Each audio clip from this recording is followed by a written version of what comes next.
Interlude 6. Paige's jaw hurt. Being muzzled like an animal did that. The other restraints weren't so bad, but that was only in a relative sense. Her hands were buried in a pair of reinforced metal buckets, each filled with that damn pastel yellow foam.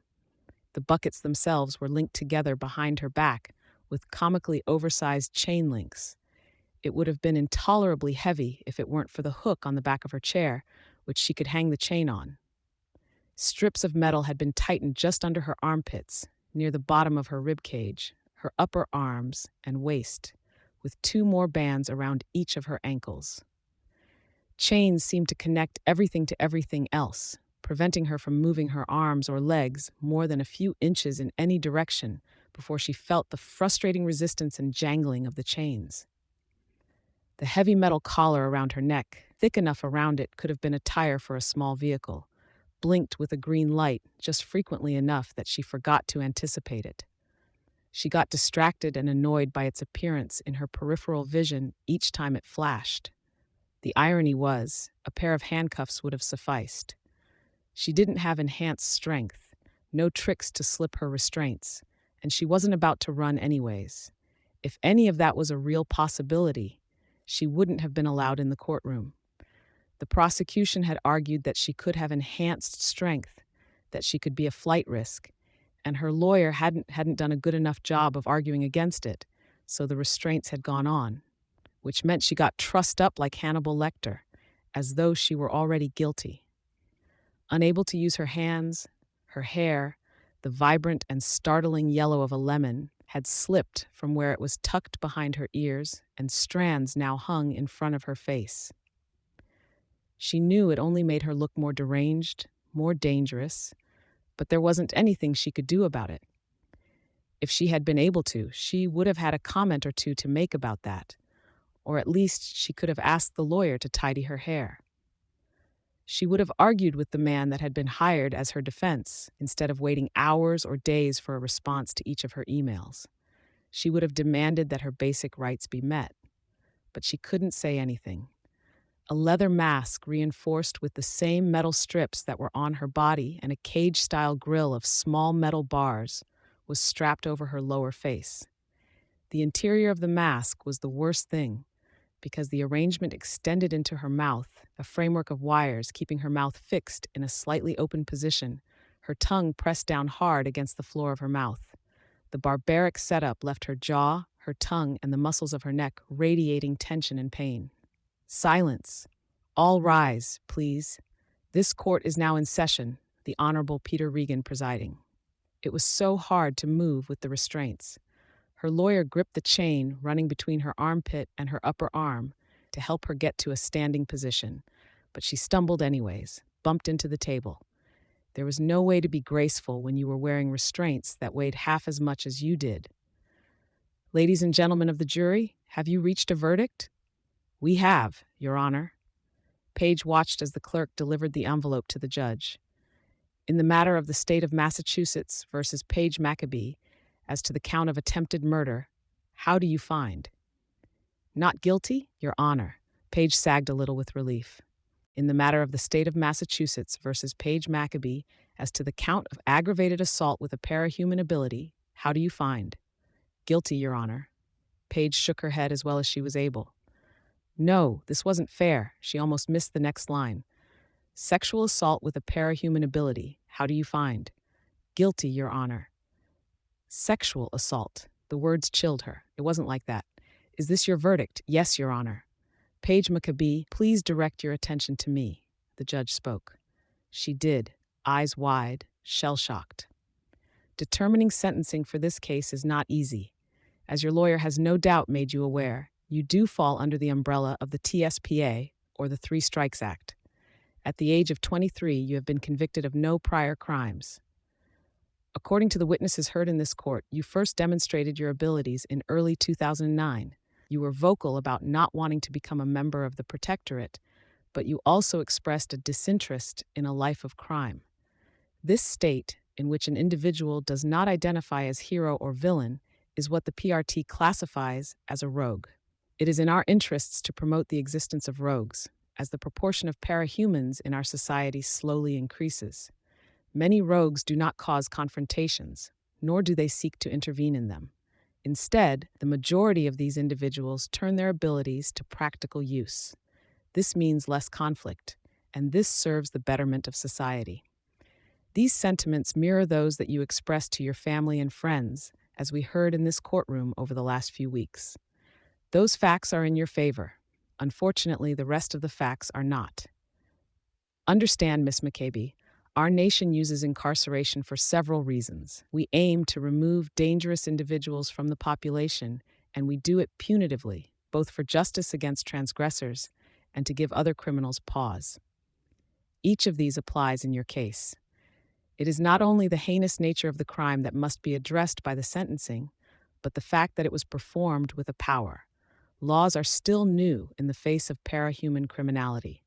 We become aware of new powers on a weekly basis, most if not all warranting careful and individual attention in respect to the law. In many of these cases, there is little to no precedent to fall back on. As such, the courts are forced to continually adapt to be proactive and inventive in the face of new circumstances that parahuman abilities introduce. It is with all of this in mind that I consider your sentencing. I must protect the public, not only from you, but from other parahumans that might consider doing as you did. Placing you in standard detention proves problematic and exorbitantly expensive. It would be inhumane and harmful to your body to keep you under restraint for the duration of your incarceration. Special facilities, staff, and countermeasures would have to be arranged to keep you in isolation from other inmates. You pose a significant flight risk. Finally, the possibility of you re-entering society by escape or parole is particularly concerning, given the possibility of a repeat offense. It is with this in mind that I have decided that there is sufficient cause to sentence you outside the scope of the TSPA. Guilty on 2 counts, the defendant, Paige McCabe, is sentenced to indefinite incarceration within the Bauman Parahuman Containment Center. The birdcage. The noise in the courtroom was deafening, a roar of cheering and booing, movement, people standing, reporters pushing to be the first ones out the door. Only Paige seemed to be still, cold, frozen in stark horror. Had she been able, that might have been the moment she lost it. She would have screamed her innocence, thrown a fit, even swung a few punches. What did she have to lose? This sentence was little better than an execution. Some would say it was worse. There would be no escape, no appeals, no parole. She would spend the rest of her life in the company of monsters. With some of the people that were kept in there, the monster description was all too literal. But she wasn't able. She was bound and gagged. 2 men that were bigger and stronger than her placed their arms under her armpits, practically carrying her out of the courtroom. A 3rd person in uniform, a burly woman, walked briskly beside them, preparing a syringe. Panic gripped her, and with her having no way to express it, do anything with it, the hysteria only compounded itself, making her panic more. Her thoughts dissolved into a chaotic haze. Even before the syringe of tranquilizers was jammed into her neck, Paige McCabe fainted. Paige woke up and enjoyed 5 seconds of peace before she remembered everything that had happened. Reality hit her like a splash of cold water in the face, somewhat literally. She opened her eyes, but found them dry, the world too bright to focus on. The rest of her was damp, wet. Beads of water trickled down her face. She tried to move and couldn't. It was as though something heavy had been piled on top of her. The paralysis terrified her. Paige had never been able to stand, being unable to move. When she had gone camping as a kid, she had preferred to leave her sleeping bag unzipped and be cold rather than be confined inside it.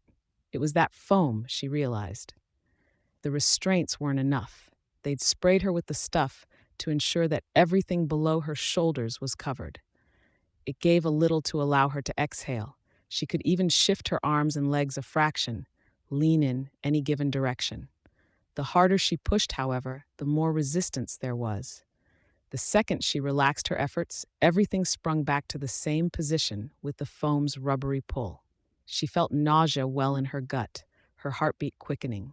Her breathing increased, but the mask made even her breath feel confined. The water made her mask damp, so it clung to her mouth and nose. There were slits for her nostrils and mouth, but it was so little. She could not take a deep breath without drawing water into her mouth, and with her tongue depressed, she could not swallow easily. The room lurched, and she had to stop herself before she lost her breakfast. Puking with the mask on, she might choke.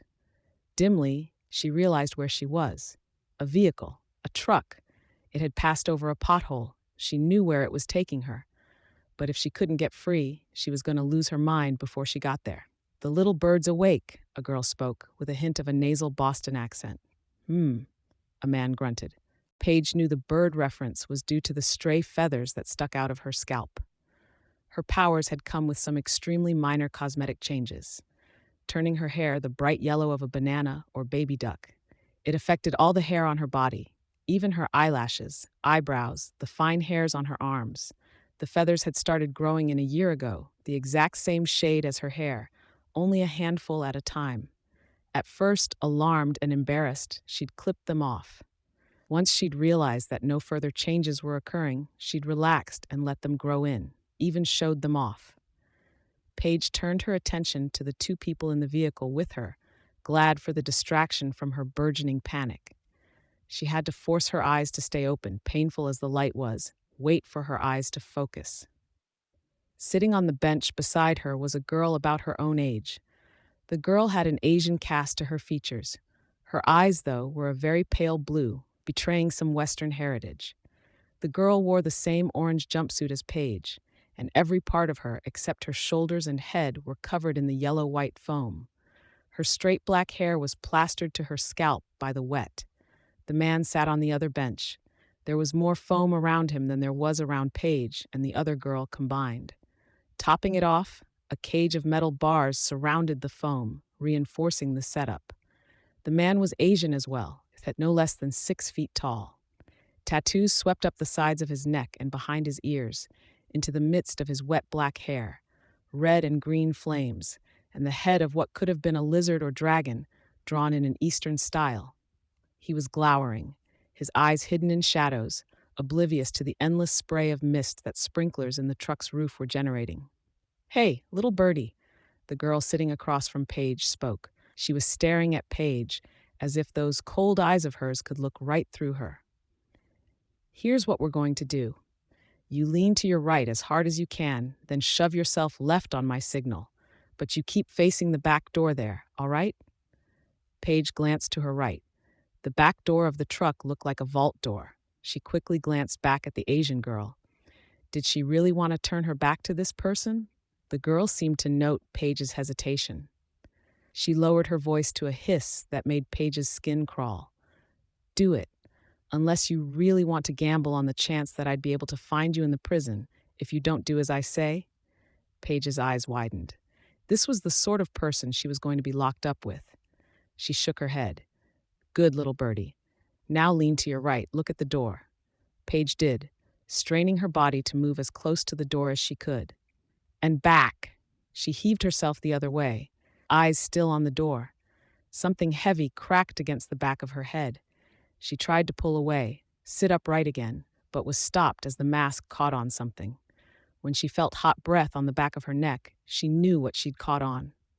The other girl had gripped the strap of the mask in her teeth. There was a tug, then the girl lost her grip, and the two of them were pulled back to their individual positions by the rubbery foam.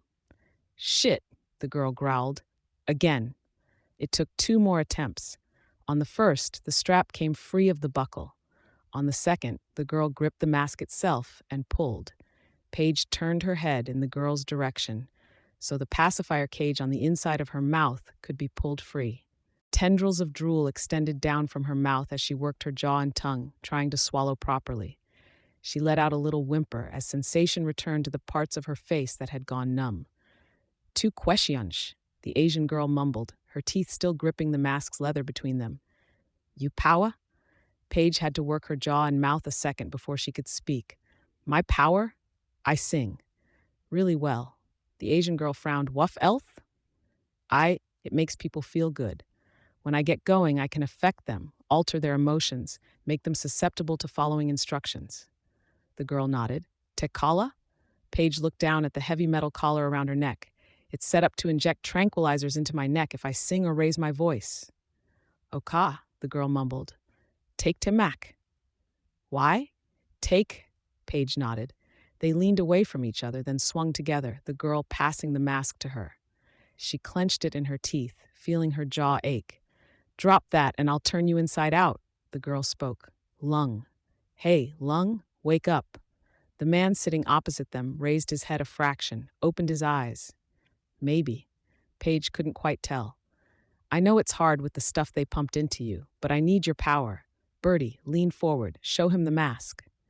Paige did her best to push herself forward against the foam that was layered against her chest and stomach, gripping the strap in her teeth, the mask dangling below her chin.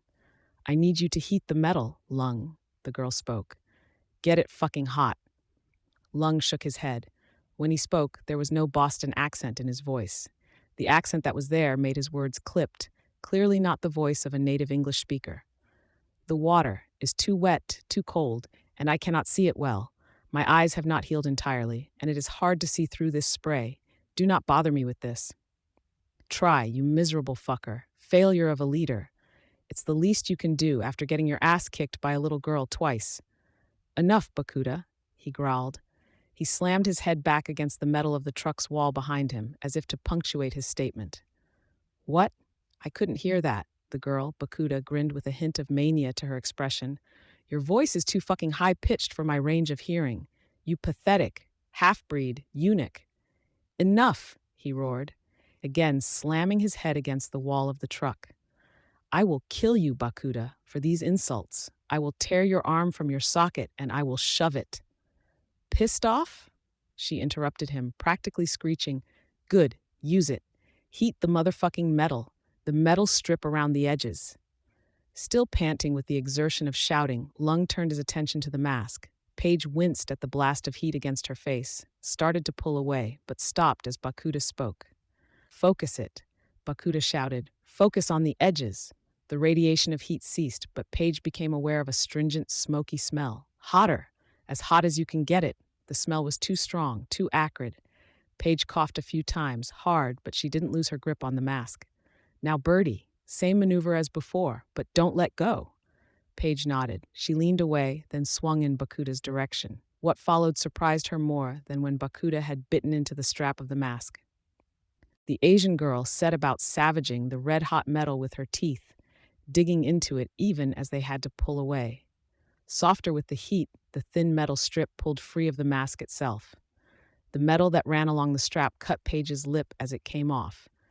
She almost dropped the mask, but managed to snap her teeth to catch the buckle in her teeth before it could fall to the floor. As the strip came free, Bakuda pulled back and jerked her head to one side, hard, impaling herself in the shoulder with one end of it. She screamed and blood ran from one of the burns on her mouth. Paige looked at Lung. The huge man did nothing, remaining silent. He only watched dispassionately as Bakuda's chest heaved with the exertion and pain, her head hanging down. What the hell are you doing? Paige breathed. No hands. Have to make do, Bakuda panted. Again, before my body realizes how badly I'm hurting it. Paige nodded. She wasn't about to argue with the supervillain that was threatening to turn her inside out. The ensuing attempts weren't any prettier or easier. The second long metal strip was freed, and Bakuda impaled that one in her shoulder as well. The metal grills from the exterior and interior parts of the mask were next to be pulled free. Paige was left holding only the leather portion of the mask, the straps and the covering that had gone over her mouth and nose. Seeing Bakuda gingerly balance the metal grills on her free shoulder against the tacky foam so they wouldn't slip down, Paige did the same with the leather of the mask. What did you do to get sent here? Paige asked. Last I heard, before we lost power to our neighborhood, the body count was almost at 50. You killed 50 people? Bakuda grinned, and it wasn't pretty, with her lips as ravaged as they were. Injured more, too.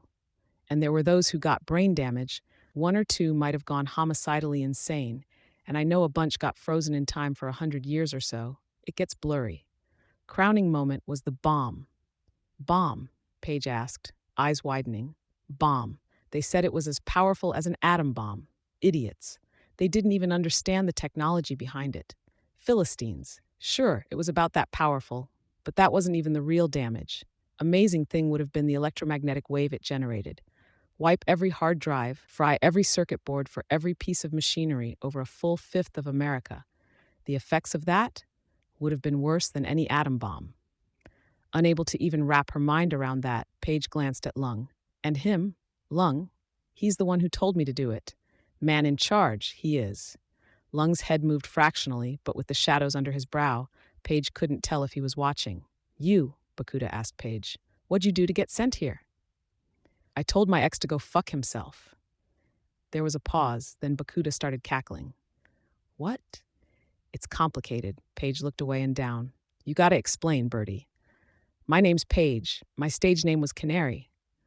Ooh, Bakuda spoke, still cackling a little as she gripped one of the metal strips that was spearing her shoulder and pulled it free.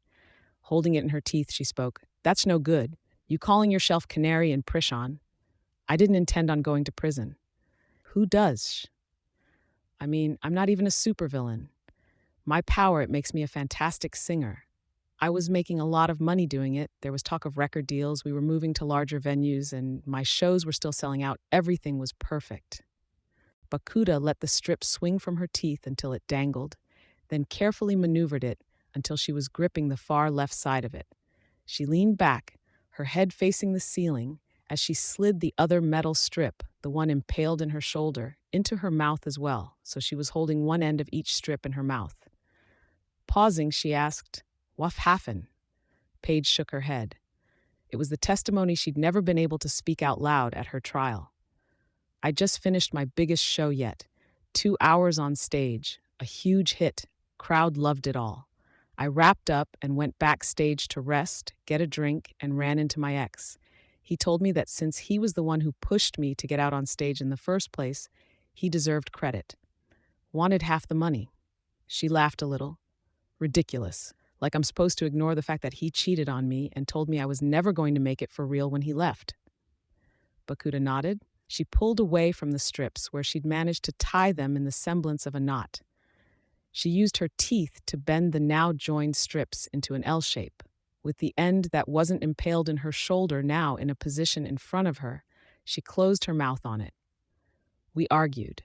Then I told him to go fuck himself. He left, and I didn't give it a second thought until the police showed up at my door. Bakuda pulled her mouth away from the end of the strip. She'd bent it into a loose V shape. She frowned at it, then glanced at Paige. And he'd done it. I guess I was still amped up from my performance, and my powers effects were still empowering my voice, or he was in the audience and was pretty heavily affected. So when I told him to go fuck himself, he did. Or he tried, and when he found it wasn't possible and physically possible, Paige closed her eyes for a moment. I won't go into the details. Shucks to be him. Bakuda raised her eyebrows, still working the metal strip inside her mouth. She pulled away, verified the end as being in a rough O shape, and then gripped the strips in her teeth to pull the entire thing out of her shoulder with a grunt. She placed the end she'd just reworked against the bench and slid her mouth down the length of the metal so she could get a grip on the other end. Taking hold of it in her teeth, she turned her attention to the wall of the truck between herself and Paige. There were locks placed at regular intervals against the wall, meant to secure the chain of standard handcuffs in place, for those not doused in foam. She began feeding the metal strap through the loop of the lock. Beads of sweat mingled with the water running down her face as she worked, the knot joining the two straps jammed in the hole. Bakuda pushed a little harder and wedged it firmly in place. The L bend in the metal placed the closed O-shaped loop of metal close to Paige's shoulder. Any bets on Oni showing up? Bakuda asked Lung. I would be surprised, he rumbled his response. She gripped one of the metal grills in her mouth and began working at it with her teeth. It was all one thin piece of metal, bent and woven like chain-link fencing, albeit a tighter mesh. Now that it was no longer held securely in place by the metal strips, Bakuda was free to start unwinding and straightening it. When it was almost completely unwound, she adjusted her bite on it and clenched the second mass of wire, the one that had been in Paige's mouth, in her jaws, bunching it together into a cylindrical mess about 4 inches long and 1 inch across. Still biting it, she turned her head so the mostly straight 4-foot length of wire was pointing at Lung, not 2 feet away from his face. Her mouth still around the tangle of wire, she mumbled, "Need end hot." Lung growled, but he did as he was asked. When the end was white hot, Bakuda quickly adjusted her grip, letting go and biting again until the tip was near her mouth. Lips pulled back, she bit down on it. "How can you do that?" Paige asked. "Doesn't it hurt?" "No uffing hit Urs," Bakuda growled. She pulled away, set it so the handle was against the bench, the length of wire against her shoulder, and examined her handiwork. But tooth enamel is tougher than you'd think. She spat a measure of blood out onto the floor of the truck, then bit down twice more, pausing between bites to turn the length of metal with her teeth, lips, and tongue. When she extended the length of wire in Paige's direction, sliding it through the O-shaped end of the metal strip, Paige realized what Bakuda had spent this much time setting up. She didn't even need to be asked to bend down against the foam restraints and crane her neck to one side to put her collar in reach of the overlong makeshift screwdriver. The metal strip with the loop in the end served to hold the portion closest to Paige up, so Bakuda could direct it more easily. It wasn't fast work. Bakuda had to use her teeth, jaw, and a turning of her head to rotate the screwdriver, and it was a chore to get it back in position if she lost her grip on it. 10 long minutes of silence and grunting were broken only by the sound of 2 screws dropping to the metal bench, before Bakuda stopped to take a rest and ease her jaw. "You won't be able to do anything to my collar without setting it off," Paige spoke. "Dumb bitch," Bakuda muttered, sticking out her lower lip and peering down as if she could investigate the degree of damage to her own lips. "I'm a bomb expert. I understand triggers and catalysts on the same fundamental level you understand walking and breathing. I can visualize mechanical things in a way you couldn't with 5 college degrees and 100 years. Insult me like that again and I'll end you." As if pushed to prove herself, she gripped the screwdriver in her teeth again and set to work again. A panel was pried off and the unscrewing was resumed, deeper in the collar. Paige hesitated to talk again, knowing how easy the girl was to provoke, but the silence was crushing. "I guess it's a good thing this is a long drive from Boston to British Columbia." "You were asleep a while." Bakuda pulled away from the screwdriver, talking softly as if to herself. "Not as long as you think."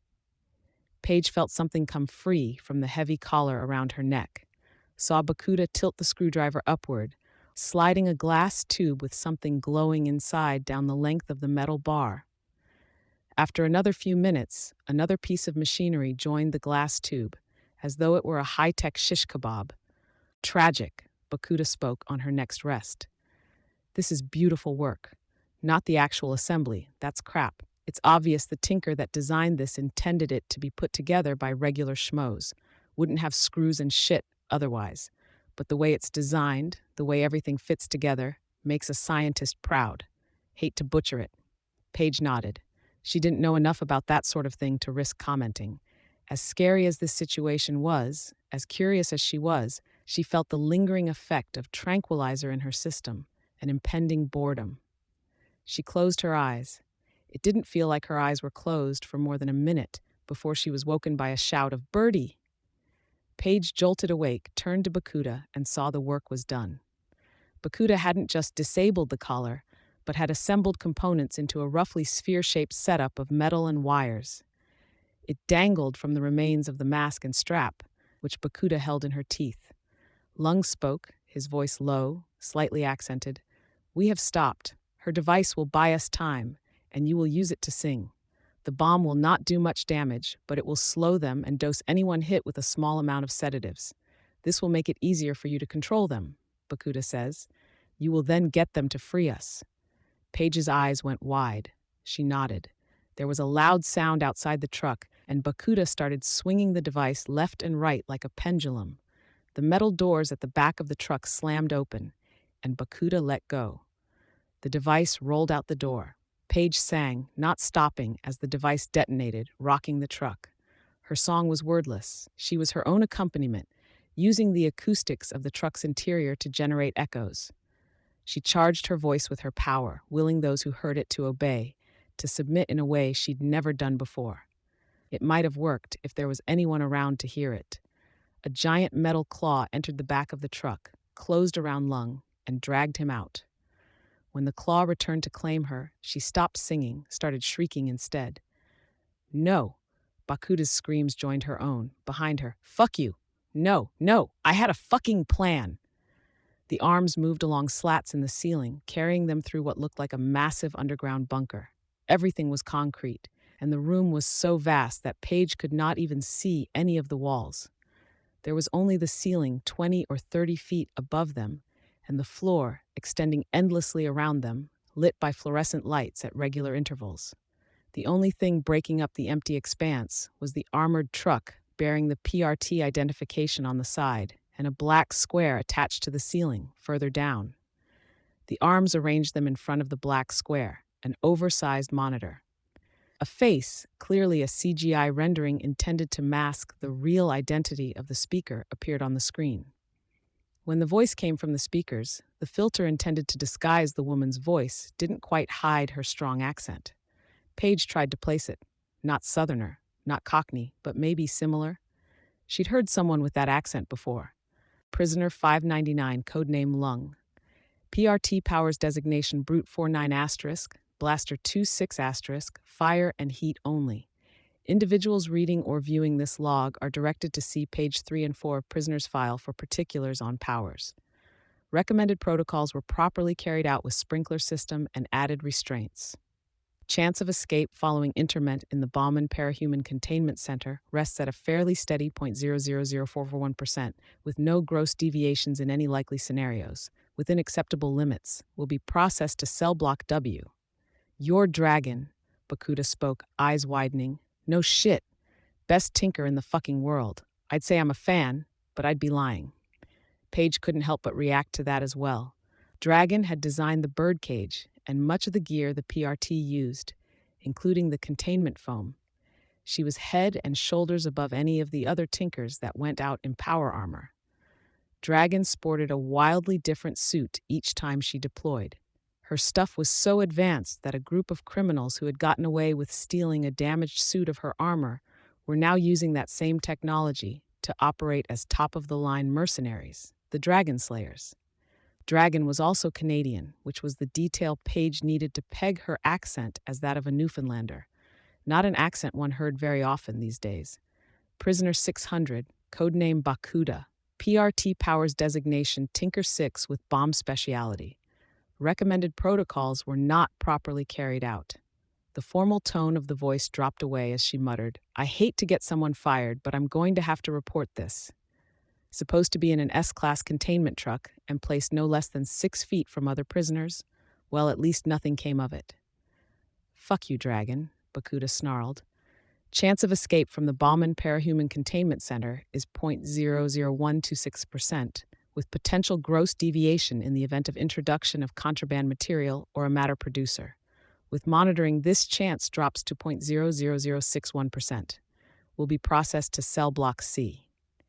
Prisoner 601, codename Canary. PRT powers designation Master 8. Recommended protocols were properly carried out, with provided restraints and no human personnel being brought within 300 yards of said individual's position. Hi, Canary. Paige blinked a few times in surprise. Hi? I followed your trial. I thought it was a damn shame things went like they did. I get that it was a reckless accident, but you don't deserve to be here. I even wrote a letter to your judge, the DA, and your governor saying as much. I'm sorry it wasn't enough. The sympathy hit Paige hard.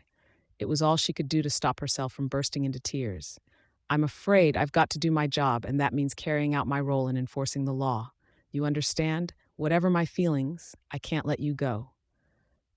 Yes. Listen, I'm sticking you in cell block E. The woman that put herself in charge of that cell block goes by the codename Lustrum. She's a pretty extreme feminist and misandrist, but she protects the girls in her block. And it's also the block furthest from the hole the men opened into the women's half of the birdcage. If you're willing to play along, buy in or pretend to buy into her way of thinking, I think she'll keep you safest. Paige didn't have words to reply. She just nodded. Okay. Prisoner 601's chance of escape from the Bauman Parahuman Containment Center is 0.00025%, with no gross deviations. Do you three understand why I'm telling you this? Our chances of escaping are pretty slim, Bakuda spoke. Yes, the Bauman Detention Center is a structure so complex I had to design an artificial intelligence to put it together. It's situated inside of a hollowed-out mountain, the walls of which are lined with layers of a ceramic of my own design, each such layer separated by volumes of dormant containment foam. If you punched a hole in the outside of the mountain, you'd only wind up with more foam than you knew how to handle. That's the mountain. The prison itself is nicknamed the bird cage because it is suspended in the center of the empty mountain, hanging only by the same network of tubes that supplies prisoners and food to the cell blocks. Both the interior of the tubes and the interior of the mountain itself are vacuums. Even if an individual were to have powers allowing them to navigate the vacuum, I have 3,000 antigrav drones in position at any given time, laying dormant in that lightless void, waiting for any signal, motion, energy, or air leakage to awaken them. Once awakened, a drone will move to the location of said anomaly and detonate. Many of my drones contain a loadout of containment foam, but others contain payloads designed to counteract various methods one could theoretically use to traverse the vacuum. Some are quite lethal. These are not the only measures I have taken, but it wouldn't do to inform you of everything I have done to secure this facility. Know only that your chance of successful escape is negligible, and the chance of you dying or being maimed for attempting it is much higher. Know that while I do retain control over the structure and the ability to observe those within, enabling me to respond to emergencies such as natural disasters, you will not be able to manipulate this to your advantage. I will not, cannot intervene should a hostage be taken, or if an individual should threaten or perform damage to vital or luxury resources. There was no other way to run the prison effectively than to have you police and protect yourselves. I stress, nothing you do can convince me to free you. The elevators to the Bauman Detention Center go one way, down. I will be depositing you in the elevators now. You will be provided with a limited measure of oxygen, sufficient only to carry you safely to the bottom. Should you slow or stop the lift or attempt to scale the interior of the tube, I expect you will likely fall unconscious, suffer brain damage, or die for your trouble. A counteragent for the containment foam will be applied as you descend so that you are free before you reach the bottom. Lung and Bakuda were carried off in different directions. Paige was the last to be carried away by the robotic arms. I am sorry, Paige McCabe. Dragon's tinny voice sounded as the arm set her down. Good luck. The ground beneath her shifted, and then she descended. Lung walked with confidence to the hole, a word with double meaning, as it referred to the actual hole in the wall, as well as the more vulgar term for why many in the men's half of the birdcage went there. It was the sole route into the women's prison. A group of women were on guard on the other side of the hole, standing or sitting at various vantage points there. Who are you? One of the women asked him. She was a striking woman with coffee-colored skin and a mouthful of teeth that looked like knife blades. I am Lung. You're new? Yes. Which cell block are you in? This question came from a heavy-set woman that looked more like a middle-aged soccer mom than a prisoner. Lung noted, however, how each of the other girls that were on guard turned to listen when she spoke. Woo, ma'am, he spoke, taking extra care to not offend. You want a girl? I am here only to visit one of my subordinates, Cell Block C. Even if you aren't buying, can't let you through for free. Gotta pay something. Marquise runs your cell block. Still? Divvies up the cancer sticks from his food crates fairly enough? Yes. Lung reached into his pocket and retrieved a half carton of cigarettes. He handed them over. Good boy. Listen, Gleistig-Wayne runs the cell block you're going to. You keep some of these sticks, you give them to her, so as not to insult her. I will. Thank you for this advice. I do like a polite boy. You run along now. He bowed his head in respect, then walked briskly to the next cell block. A smaller contingent of guards awaited him there, and he handed over the remaining cigarettes, specifying them as a gift for Gleistig-Wayne. The guards parted to let him through. He found Bakuda in a cell all to herself. The walls of the prison were all metal of some sort, painted a dark blue, but Bakuda had scratched formulas and sentences into the walls of her cell, where they glittered silver gray in the right light. Her cot was pulled into the center of the room to give her more surface to write on. Bakuda, he spoke. Lung, this place is amazing. She grinned maniacally, her scarred lips spread wide. I thought it would suck, but it's like being inside the fucking Mona Lisa of architecture. Genius shit. She wasn't lying about this place being inside a vacuum, but what's amazing is what happens when you breach the outside. See, she didn't make this place tough. It's fragile. Like she built the most complex house of cards ever. You knock a hole in the wall, and you're not only pretty much guaranteed to off yourself, but the change in air pressure changes the room configuration, seals off the space so the breach doesn't affect anyone in other rooms. And even if you stop the main bits from sliding down, the drop in air pressure carries into the next room, and that room seals off. I could spend a decade figuring out how she did this. And that's the simplest part of it, in busier areas. I do not care about this, Lung interrupted her breathless rambling. Bakuda stopped and wheeled around, still grinning. Okay, how you doing? Satisfactory. My eyes are healing, but I am still having trouble seeing color. I do not like the leader of my cell block, but he is a fair man. He has given me his favor in exchange for telling him about Brockton Bay, a place he once operated. This has helped ensure I am not bothered. That, and the prisoners seem to wait to see what each new inmate can do before they pick him as a target. Yep, it looked pretty grim for me for a few days, but when the freaky girl in charge of this block found out I could fix the televisions here, things suddenly got a lot easier. I see. She raised an eyebrow, smiling. So, why the visit? Feeling lonely? No. She dropped the smile in the blink of an eye. Then explain. This is your first time in a prison, yes? Yep.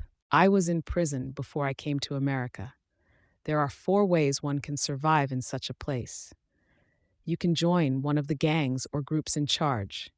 This was not possible for me then, for I was known to be half Japanese, half Chinese, and there was no gang willing to include such a person. It is not a possibility for me now either, for I am too used to being in charge to bow and scrape for any length of time without losing my patience. It is the route I see you have taken here. Sure, Bakuda eyed him warily. The second option is to be somebody's bitch. They give you their protection in exchange for the most base of services. You understand why I would not take this route. I get it, yeah. The remaining options are to either kill someone or to be seen as a madman. In such cases, one demonstrates he is too dangerous or unpredictable to be fucked with. So what are you doing? I thought I would choose the third and fourth. Bakuda's eyes went wide. She backed away, then realized the futility of the move. Lung stood in the middle of the one doorway that led out of the cell. Why? You insulted me. You failed me. Because I must kill someone, and killing a subordinate of mine, who others have cause to protect, should also mark me as sufficiently unpredictable. Others will fear me after this. I insulted you to get your power going, you know? She squeaked. I did it to help our escape. I might have overlooked it for this reason, but we did not escape. You failed me, both here and in the city. She flicked her arm, and an arrangement of bed springs and twisted scrap metal dropped from her sleeve into her open hand. I'll punch a hole in the outside of the cell if you come any closer. Air flows out of the room, door seals shut, we both suffocate. You are not fast enough. Want to bet? He did.